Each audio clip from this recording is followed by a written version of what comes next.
Good morning students. आज हम लोग क्लास 9 मैथ में आगे की चर्चा प्रारंभ करेंगे। कल हम लोगों ने पढ़ा था शांत और अशांत दशमलव के बारे में।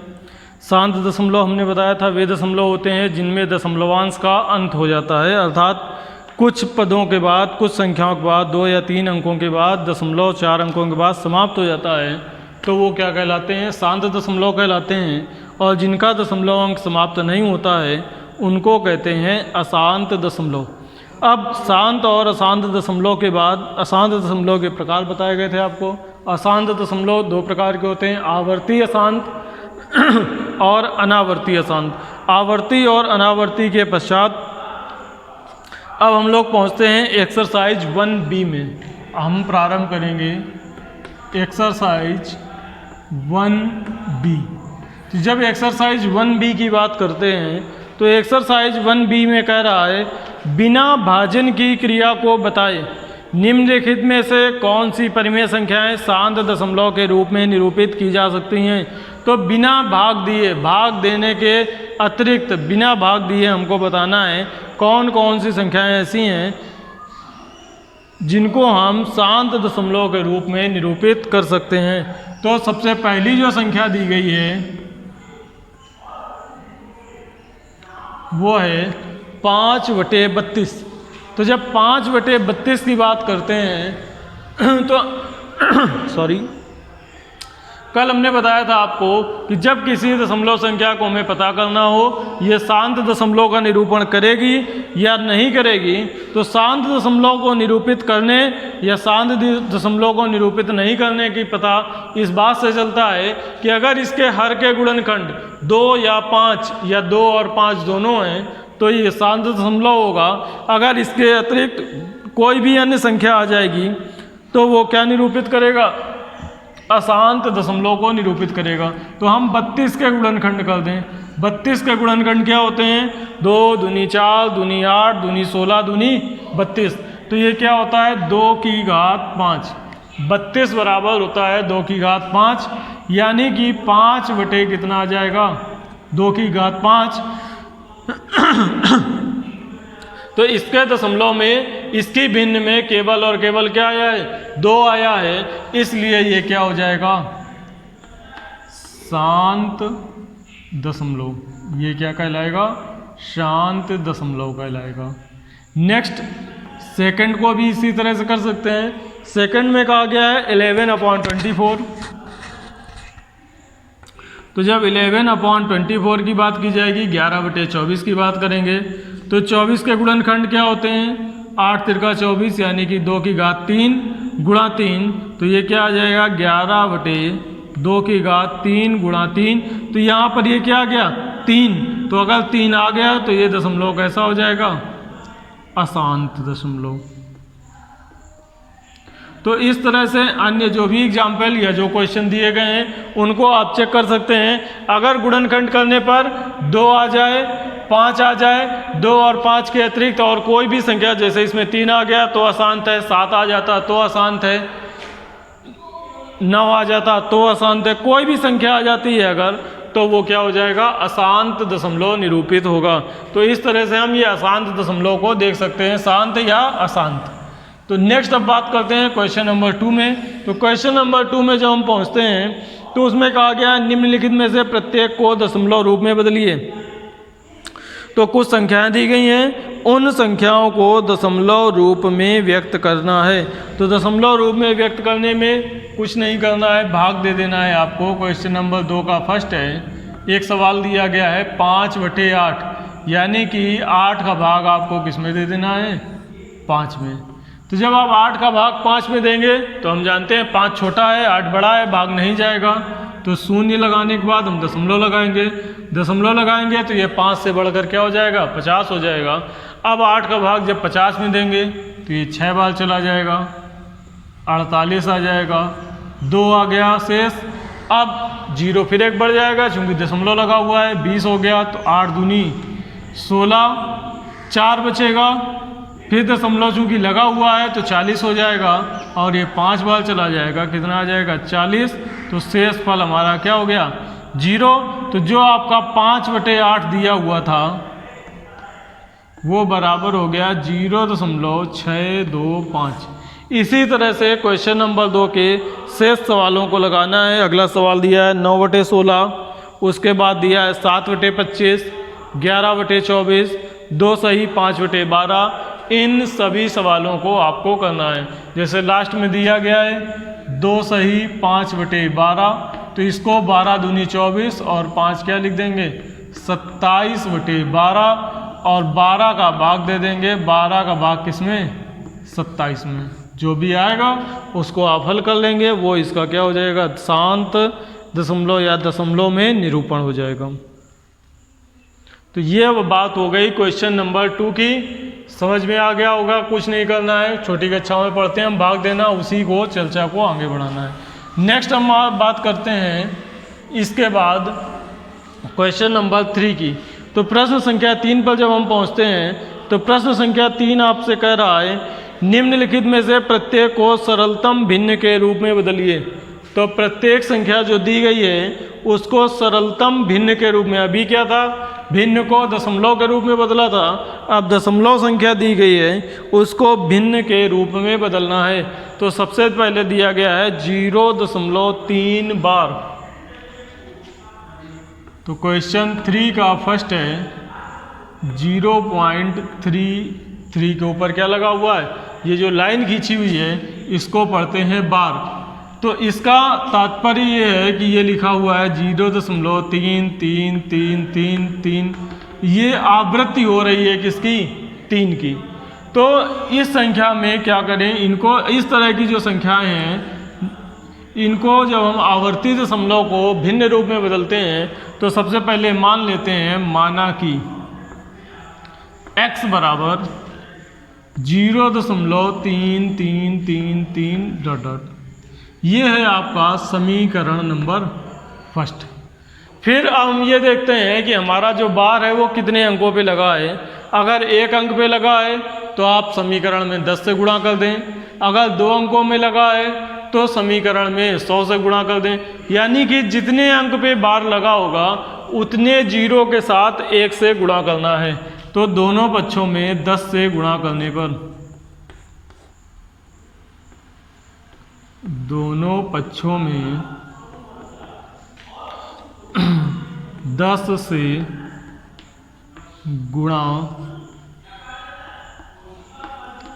करने पर, तो जब दोनों पक्षों में 10 से गुणा करेंगे तो ये क्या आ जाएगा 10x बराबर 3.3333 डॉट डॉट। ये हो गया आपका समीकरण नंबर 2।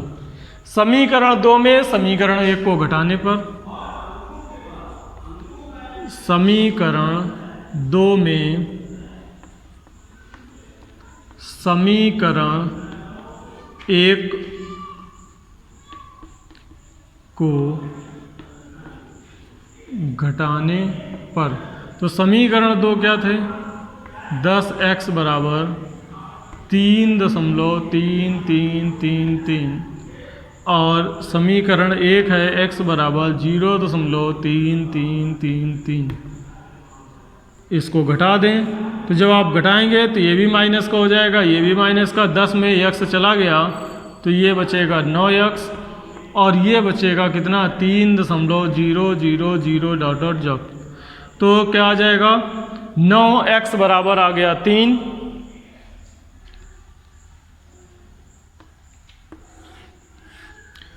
9x बराबर हो गया 3, x बराबर 3/9, तो x बराबर हो जाएगा 1/3।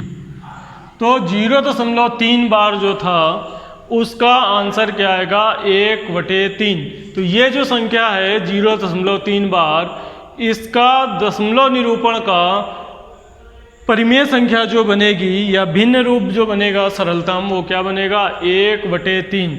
यहाँ पर यह कन्फ्यूजन नहीं होना चाहिए कि जब यहाँ 10 से गुणा कर दिया गया तो यहाँ 4 बार 3 लिखा था, यहाँ 5 बार, चूंकि डॉट डॉट लगा है तो यहाँ 3 अनंत बार आया है, हम उसको 3 बार लिखें, 4 बार लिखें, 5 बार लिखें, उससे उसके मान में परिवर्तन नहीं होता है।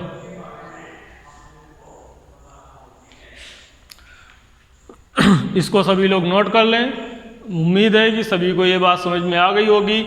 0.3 बार को जब हम हल करेंगे तो जितने अंकों पर बार लगा है उतने जीरो के साथ संख्या से गुणा करना है। एक अंक पे बार लगा था, एक जीरो लगा दिया, 2 अंक पे बार लगा होता 2 जीरो लगा देते।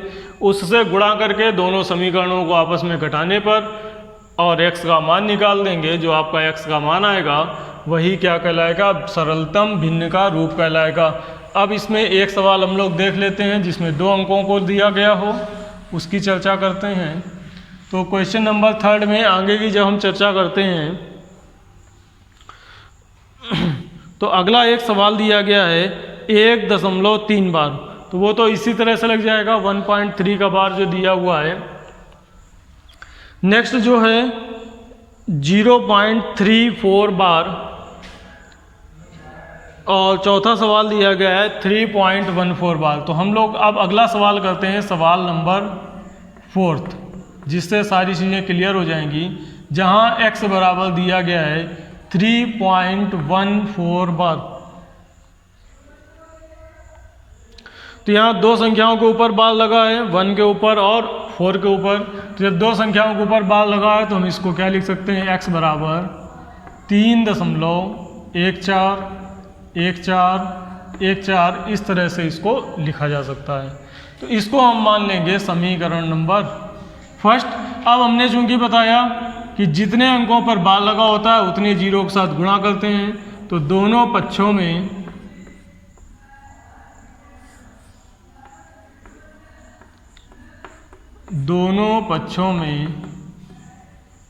100 से गुणा करने पर, तो जब दोनों पक्षों में 100 से गुणा करेंगे तो ये आ जाएगा 100x बराबर 314.1414 और ये डॉट डॉट, ये हो गया आपका समीकरण नंबर 2। समीकरण 2 में समीकरण 1 को घटाने पर, समीकरण 2 में समीकरण 1 को घटाने पर, तो जो समीकरण 2 में समीकरण 1 घटाएंगे तो 100x बराबर 314.1414 डॉट डॉट और x बराबर 3.1414 डॉट डॉट। तो इनको घटाने पर ये माइनस का हो जाएगा, ये माइनस का हो जाएगा, यहाँ कितना आ जाएगा 99x इक्वल टू ये बचेगा 311.0000 डॉट डॉट। तो अर्थात x की वैल्यू क्या आ जाएगी, x इक्वल टू आ जाएगा 311/99। अब ये कैंसिल तो होगा नहीं, तो यही आपका सरलतम रूप हो जाएगा x इक्वल टू 311/99 99। तो मेरे ख्याल से ये चीज़ आपको समझ में आ गई होगी। तो x का मान कितना हो जाएगा 311/99, x बराबर हो जाएगा 311/99। अब इस सवाल नंबर 3 के अन्य जो सवाल हैं उनको भी इसी प्रकार हल करना है। इसमें से एक सवाल हम और देख लेते हैं जिसमें कुछ अंकों पर बार दिया होता है और कुछ में नहीं दिया होता है। तो इस तरह का जो प्रश्न है उस प्रश्न में हम बात करते हैं। अगला जो प्रश्न है 0.324, तो उसमें 1000 से गुणा कर देंगे, वो भी लग जाएगा। और पांचवा जो है उसकी बात करते हैं अब। तो प्रश्न संख्या तीसरे का 5th, तो तीसरे के 5th में लिखा हुआ है 0.17 बार। तो 1 के ऊपर बार नहीं लगा हुआ है, केवल 7 के ऊपर बार लगा है। इसमें x बराबर क्या लिखेंगे 0.177777 डॉट डॉट। तो अब चूंकि 1 के ऊपर बार नहीं लगा है तो पहले हम इस 1 को क्या लाएंगे, दशमलव संख्या से बाईं ओर लाएंगे। तो पहले दोनों पक्षों में 10 से गुणा कर दें।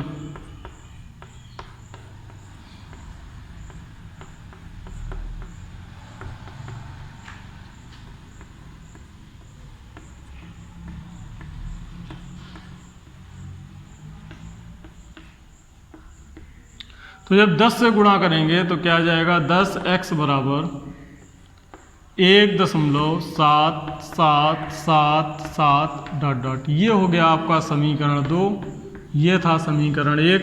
अब पुनः चूंकि अब दशमलव के बाद क्या है 777, तो 7 का रिपीट हो रहा है, तो दोनों पक्षों में पुनः 10 से गुणा कर दें।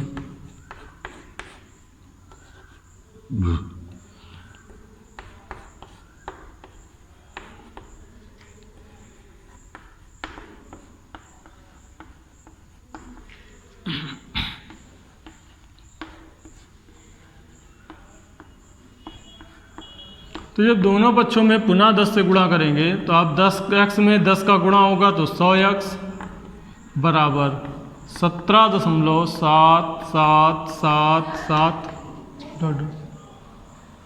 ये हो गया समीकरण नंबर 3। समीकरण 3 में समीकरण 2 को घटाने पर, समीकरण 3 में समीकरण 2 से 2 को घटाने पर,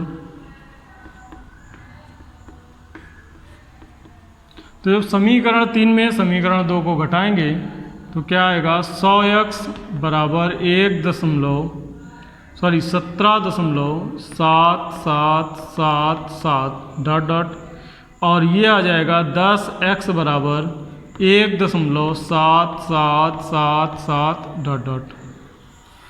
अब इनको माइनस करें तो माइनस करने पर 100x में जब 10x माइनस होंगे तो क्या आ जाएगा, 90x। 100x में 10x माइनस होंगे तो 90x, और इधर बचेगा 16.000। तो आगे आ जाएगा, ये बचेगा कितना, 90x बराबर 16.0000।